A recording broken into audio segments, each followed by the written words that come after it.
Hello everyone, welcome back to my channel. তো আজকে আমাদের আর্টিকেলের থার্ড পার্ট।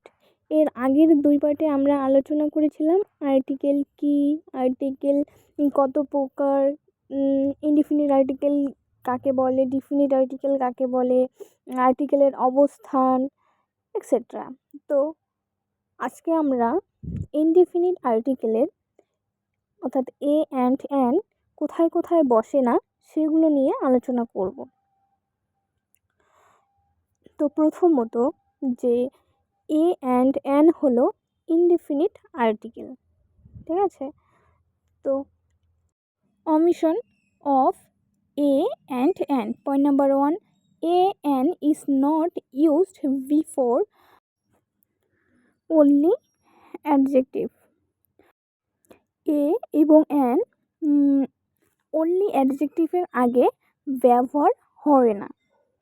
পয়েন্ট নাম্বার 1 এটাই, ঠিক আছে। তো হি ইজ অনেস্ট, এখানে অনেস্ট হলো অ্যাডজেক্টিভ, তো অনলি অ্যাডজেক্টিভ, অর্থাৎ এখানে যদি থাকতো he is an honest man, তাহলে এখানে আমরা অ্যান বসাইতাম। যেহেতু ম্যান নেই, শুধু অ্যাডজেক্টিভ আছে, তাই এখানে এ অথবা অ্যান কোনোটিই বসেনি। Second example, Rahul is popular in this town. Same, popular এখানে অ্যাডজেক্টিভ, তো শুধুমাত্র অ্যাডজেক্টিভ হওয়ার কারণে এখানে এ অ্যান কিছুই বসেনি। Point number 2, a an is not used before uncountable nouns, অর্থাৎ যে অগণিত, আনকাউন্টেবল মানে গোনা যাবে না, এরকম কোনো কিছু থাকলে তার আগে আমরা এ অথবা অ্যান কোনো কিছুই ইউজ করব না। তো gold is a precious metal, এখানে গোল্ড অর্থাৎ সোনা, সোনাকে আমরা গুনতে পারি না, তাই সোনার সামনে এ অথবা অ্যান কোনো কিছুই বসেনি।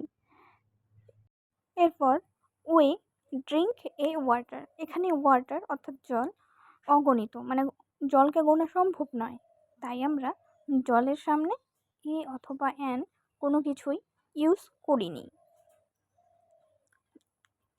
Point number 3, A an is not use before plural nouns, অর্থাৎ আমরা প্লুরাল নাউনের আগে এ অথবা অ্যান কোনো কিছুই বসাবো না। এর আগে আমরা পড়েছিলাম যে সিঙ্গুলার নাউনের আগে এ অথবা অ্যান বসে, বাট প্লুরাল নাউনের আগে এ অথবা অ্যান কোনো কিছুই বসে না। এক্সাম্পল, চিলড্রেন আর প্লেয়িং, এখানে চিলড্রেন হলো প্লুরাল নাউন, তো চিলড্রেনের সামনে এ অথবা অ্যান আমরা কোনো কিছুই ইউজ করিনি। সেম, কাউস ইট গ্রাস, অর্থাৎ কাউস হলো প্লুরাল নাউন,